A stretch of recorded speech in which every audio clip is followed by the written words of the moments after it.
Alright, hello everyone and welcome back to a brand new video.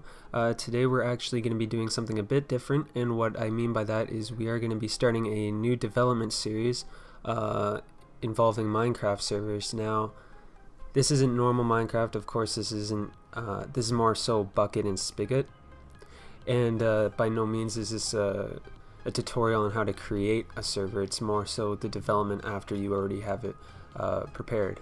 So for this first video, we're just going to be going over the basics, some of the essential plugins you're going to need. So here I've already pre-installed a few, and you can see these plugins are WorldGuard, WorldEdit, Vault, PermissionsEX, Essentials, and ClearLag. All of these are pretty basic plugins that most servers will have or have similar versions of. So WorldGuard just protects like regions and different areas like spawn points and stuff on your server. WorldEdit allows you to create builds a lot faster than you would otherwise. Vault is essential for a lot of economy plugins, and Essentials basically covers a lot of grounds, like a lot of important things you'll need. So I really suggest that plugin. Also, PermissionsEX, there's a lot of different permissions plugins you can get, but this essentially just determines what players are capable of doing what things on your server. And then ClearLag just is a really basic plugin that will kind of reduce entities and lag that's associated with running the server. So once you have all these plugins installed, we're gonna actually start by editing the ClearLag plugin first. So you're gonna want to go in here, and there's the config.yml, and I recommend you have actually Notepad++. It just makes it a lot easier to edit documents like this. Alright, so the first settings we have here, I'm just going to leave as is, as they're pretty good the way they are, but here we have RAM meter. This is automatically set to false, although you can enable it if you want, and it basically just, at a certain level of RAM usage, it's going to run some commands, like here is kill the mobs, different things like that, but we're just going to leave that as it is. So this next portion is just a way to limit the speed of which it takes a player to get from chunk to chunk. So if people have like /fly or something that will allow them to go very fast, like from chunk to chunk, it's not going to load too many at once and kind of use up a lot of server resources. But for now, we're just going to leave that as it is. So the next option is to limit the amount of mobs that can be bred. We're also going to leave this as false. So the next thing is just to wipe logs after a certain date, which we're not going to do either. We might as well just store those logs in case like something were to happen on the server that you need to go back and look at. That may have happened, like here they have it set to 3 days ago. Like if you guys want to save space, then by all means enable that, but we're not going to for the purpose of this tutorial. So when ClearLag removes entities, there are a few entities you're not going to want to be removed, like item frames, paintings, different things like this. So in here, you can see there's wolf and horse and things like that. What you're going to want to do, most likely, is you're going to want to add things like cows or other animals like that, just so that your players don't lose like all their livestock on their farms. So I'm going to quickly add a few of those. So I quickly just added cow, chicken, and pig because those are the main farms that people on the server would likely be using. So this next feature actually limits the spawn rate of egg spawners. So you can't, like, players won't be able to overload plots with entities and things like that. So we're just going to leave that as false for now because it's not going to be that necessary. If it becomes a problem on your server, then you can just enable it. So the next feature is chunk limiter, and chunk limiter basically limits the amount of land that can be loaded in. So once players have explored to like the limit of 6,000, which is shown right here, they won't be able to go any farther, and the server will basically just be frozen at that state and people won't be able to expand land. Now, I would highly recommend that instead of enabling this, you just get a border plugin, or maybe use WorldGuard and set the region you want players to stay within, because something like this, I don't know, it's just, there's a lot more easier and in my opinion, better ways to do that. The next feature basically just limits the distance you can see mobs at. Again, it's not a big deal, so I'm just going to leave that at false. So alternatively to clearing entities, you're able to make mob drops disappear after a shorter interval. So if you want to do that, you can actually enable this live time feature. So in intervals of ticks, you can actually determine when you want mob drops to disappear. So that could help you out a bit if you have a lot of entities on your server. So you can actually change this between arrows and like other mob items and things like that. So the next feature actually disables TNT minecarts, which we're not going to do either. There's just different reducers like TNT reducer, fire spread reducer. All these things are just reducing the amount of this type of thing that can happen within a certain area. And the next thing is chunk entity limiter, which is automatically set to false, but it just is saying how many entities can be within a chunk. So the limit's actually set to 10, and these are all entities it considers to fall within this area. But we're just going to leave that as false for now. And again, if you want to like limit how many mobs can spawn over your entire Minecraft world, then you can also enable this spawn limiter and adjust these settings as you want. But we're just going to also leave that as it is. A lot of the things in this document you're not going to have to change at all. They're already set pretty fairly, I would say. So the next feature in this plugin is kill mobs, and you're going to want to put underneath this mob filter any mob that you don't want to be killed by the plugin. So probably pig, cow. Just for the sake of people with farms, I'm going to do this. Sheep and chicken.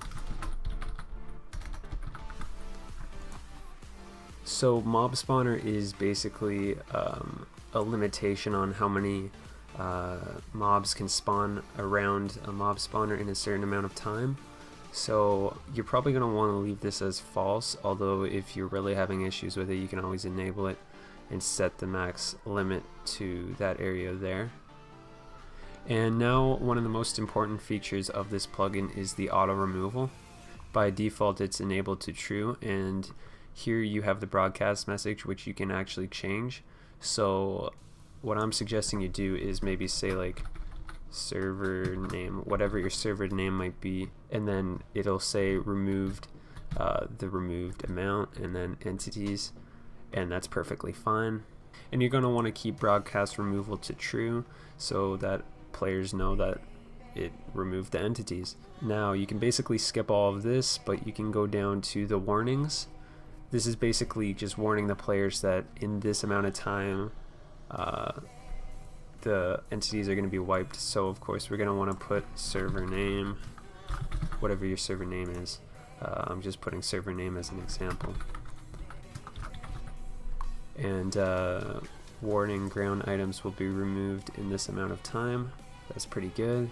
So here it's asking what should be removed during the lag wipe. And you can actually filter the worlds you wish to have this happen in or not happen in. But as of right now, we're not going to do that. But you can see that boats will be removed, falling blocks will be removed, experience orbs are removed, paintings are not removed, projectiles are removed, item frames are not, minecarts are, prime TNT is. Now minecarts and boats are probably the ones you're going to have most trouble with, because if you don't enable this, then you could get them everywhere on your server, which is really a hassle. But I would just leave them as they are, because too many of them and you have a problem. Although it is kind of an issue when somebody's in a boat just like out in the ocean, and then it just wipes and they're left out there with like no resources and no way of like getting back on a boat. So for that sake you may want to set it to false, but otherwise just leave it at true. And you can also limit how many entities are removed, but I don't really see the point in that and would suggest just leaving it at false. And that's about it for the ClearLag plugin. So what you're going to want to do is just quickly Control S or save it, and you can just X out of that for now. the next plugin we're going to be going through is Essentials, and this is probably the largest plugin. We're just going to hop, actually first we'll go into the message of the day. So basically this is what the player is going to see when they first join the server. So it says welcome player. Of course this player will actually change to what the player's name is. But here it says like type help if you want to see a list of commands, which we're gonna just take out. Then it also says type /list to see who's online, and we're just gonna take that off as well. And we'll leave this last part just so you can see kind of what it looks like in game, but it's not really needed, and you can adjust this to be like whatever you want really. And this file here is the worth of items, so you can basically adjust this to whatever you want. So players who have the permission to use the command /worth, they'll be able to see the actual value of that particular item on your server. So I would recommend setting this if you want to have a highly economy based server, but it's just a lot of like price checking and setting and all those different things, so we're not going to be doing that in this tutorial at all. So finally, the most important thing is the main config.yml. The first setting we have here is the OP's name color, which essentially, like, you know, when somebody's OP, generally their name is in red, which is what this color code stands for. If you aren't familiar with the color codes, I'll leave a link to a site which will hopefully explain them to you and show you all the different variables. And additionally, you have here the nickname prefix. Essentially, if somebody was to set their nickname, this would appear in front of it, so you would have an idea that that person is not going by their full name. And we're just going to leave that so that players do know, but regularly a lot of servers would just remove it because they don't see the point in having it. And this is the max nickname length, and I would just leave it at 15. Like, most players, if they're having anything longer than that, is probably just going to be spamming up the chat, and you really don't want that. Everything else is pretty basic. Heal cooldown, everything I would just leave as it is.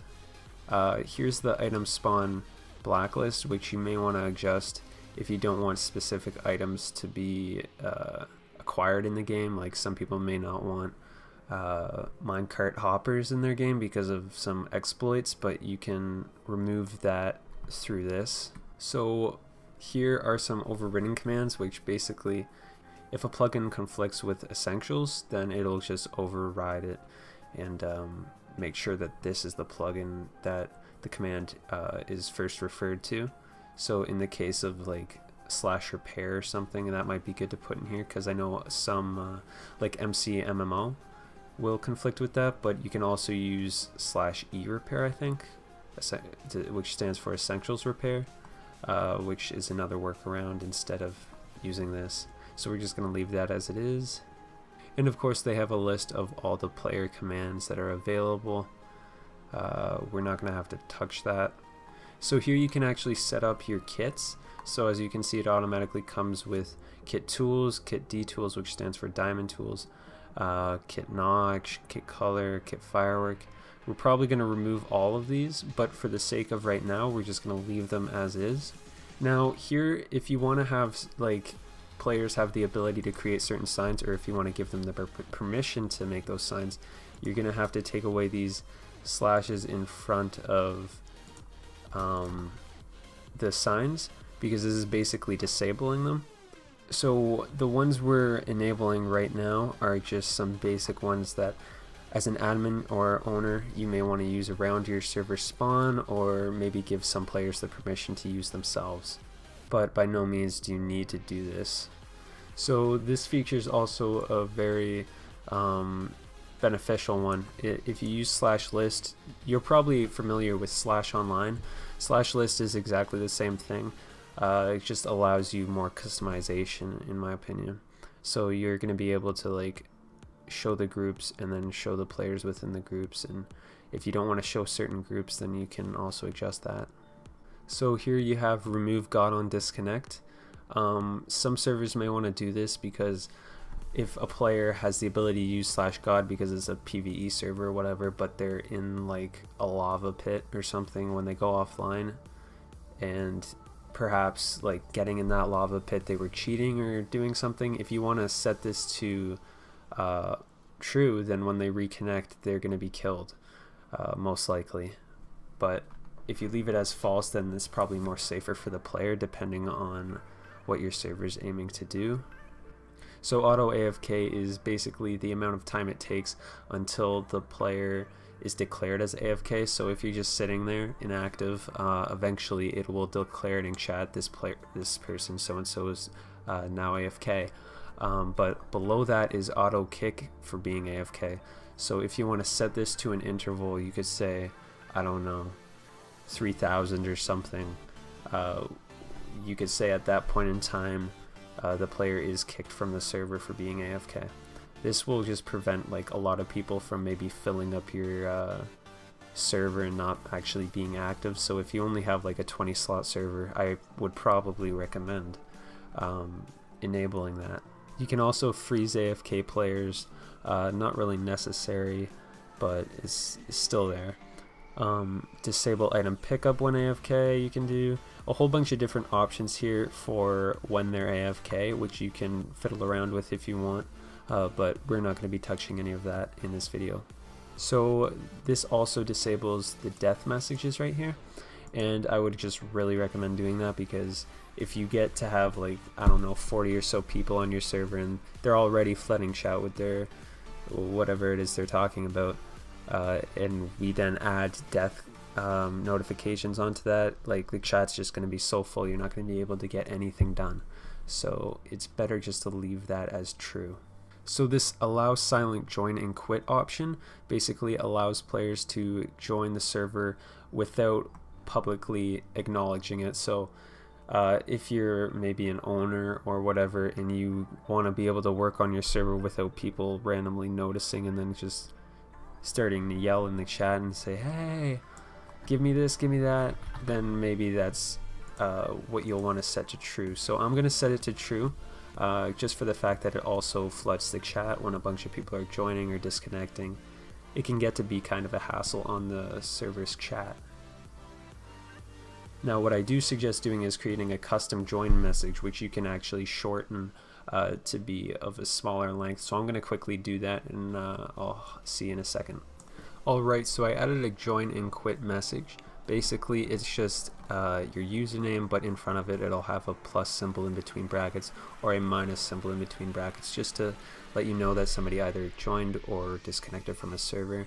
And this is a lot better than having so and so disconnected from the server, filling up like a lot more of chat, whereas it's just a small little segment that people will look and glance at and notice without taking too much away from the experience. So moving on from that, we have no God in worlds, so you can basically disable /God in certain worlds. We're just going to leave that as it is. We can also enable world teleport permissions, which basically only certain players will be able to enter certain worlds because they'll require certain permissions. But we're just going to leave that as it is for now, although it is a really good feature if you want to maybe have certain people from certain groups entering, say, a townie world versus a factions world. You could have like a server with both worlds, but you choose a specific class to enter a certain world. You could do something like that, but we're not going to be doing anything like that for this, so I'm just going to be moving on. The default stack size is fine. Oversized stack size is fine. Repair enchanted. So this basically allows the repairing of enchanted tools and armor. So if a player has the permission to use /repair and they use it on an enchanted item, should it lose its enchantments or should it keep them? I'm just going to leave it as true, because I think that if a player has the permission, they should be able to repair their enchanted armor. So moving on, there's different things you can adjust, like the max fly speed, login attack delay, so when a player joins a server they wait 5 seconds before they're vulnerable to attack. Walk speed, you can adjust things like that. Mails per minute, so set the maximum amount of mail that can be sent within a minute. there's not really much purpose to this, so you should just leave it at 1,000. But if there were like some sort of bots that got on the server and just started spamming mail, I don't know. I've never ever heard of something like that happening, but if something like that did ever happen, then I guess you would have to adjust it, but I don't see it happening. So you can also set the maximum time that a temp ban lasts.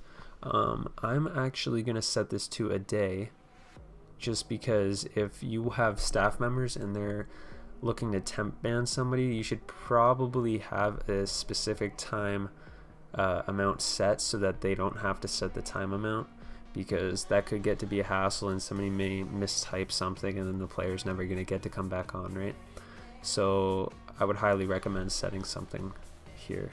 So I just verified how many seconds are actually in a day, and that's the number, so we're going to leave it at that and move on.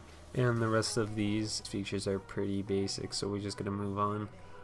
Essentials Home, so allows the player to set their bed at daytime true.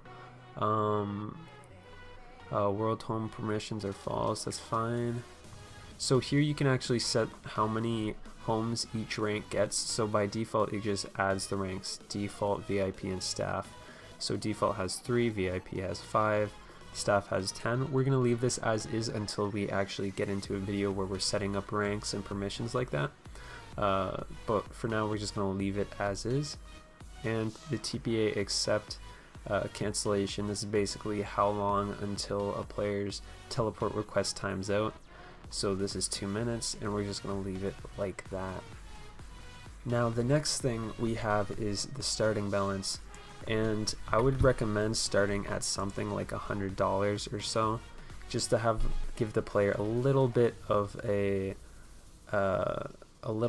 cash to work with in the case that they need to buy something, or to maybe have some cash just to work with for food or for basic materials. You can also add some command costs. So I plan on doing this, but not at the moment, so we will be doing this in a future video, hopefully. But as you can see in the examples, it's /example costs $1,000 per use. You would just write it like, if I wanted to add $1,000 to repair, it would just be repair $1,000, and it would just be like that. But we're not going to do that right now. We may add something like that in the future. The currency symbol for our server is just going to be dollars. Although if you live somewhere else, you may want to use the euro or whatever currency you wish. You could even make up your own currency. That'd be pretty cool. So here's another option to set the max money. Honestly, it's not a big deal. You may want to have an OP server, and if that server is like really OP, then you may have to adjust this, but I seriously doubt anybody's going to get that much money unless you're an extremely OP server. You can also enable an economy log and different things like that, but we're not going to be doing that either. Essentials help is fine to leave as is. Now essentials chat, this is very important, and we're going to be going over this in the next video actually, and we're going to be talking about this as well as some permissions and group settings. But for now we're just going to skip over it because it's not a basic necessity at this time. Essentials protect, so you got all these different protections. Really there's not much you have to do here. It's generally set up to be pretty much as most servers will want it. I'd get more into that at a later date if some of you guys maybe want me to, but it's pretty straightforward, and if there's something like that you're looking for, then you probably already know what to do, so I'm going to be moving on from that. The same pretty much goes for anti-build, but essentials spawn in new players. And the first option we have here is to announce when a player first joins. So it says welcome the player's name to the server. We're just going to be leaving that as is, although we will adjust it soon to maybe incorporate the server's name, like welcome so-and-so to like whatever the server name may be instead of to the server. The spawn point is set to newbies, but we'll be able to adjust that once we actually get a spawn point set up, which we will be doing probably in the third video in this series. I'll probably be importing worlds and different things like that. And you can also enable like respawn at home or spawn on join. Generally we'll want people to respawn at the main spawn instead of at their home, and also we don't want them to be sent to spawn every single time they join the server. So that we're just going to leave as is. So I would save the file now and you can X out of it. And now we're done with the essentials folder for now. Permissions I said we're going to be going over in the next video. Vault doesn't need any editing whatsoever. WorldEdit and WorldGuard also do not need any more editing. They are basically just there and ready for you to use as you want them. Although for WorldGuard you are going to be able to adjust different settings of your worlds, whether you want mob spawning in certain worlds or certain regions, and things like that, but we don't have any regions or really much to do anything like that in yet, so we're just going to be leaving that for now. So as you guys can see, I have now started up the server, and we will just hop on kind of to just check out some of the things that you can see have been done. So when you first join, it says welcome NateCurt3030. That's just my account. My username's in red, which is good because that's what an OP should be in, and I set myself to OP earlier. Here's just the little welcome message. You have no new mail, and you've been set to fly mode because I've been in here already, and I was on game mode 1. So now I'm going to quickly hop off because, as you probably didn't see, there was no notification saying that I was that I had joined. So I'm just gonna actually de-op myself. I'm gonna refresh, and I'm gonna rejoin. And as you can see right there, I just got a little notification that I was joining the server. Now I didn't get a message of the day notification, and that's just because I don't have the permission to see that as just a default rank. So when we're going over ranks and different permissions in the next video, as well as chat, I will likely go through exactly how to get that specific permission in, along with a lot of other ones. Alright, so that was just the basics of laying the foundation for your server. So hopefully you guys found this helpful, and if you did, please leave a like and subscribe, because I'm going to be doing a bunch of these, going through a whole bunch of different plugins and basically creating a server with you guys. So with that being said, I'll see you in the next video.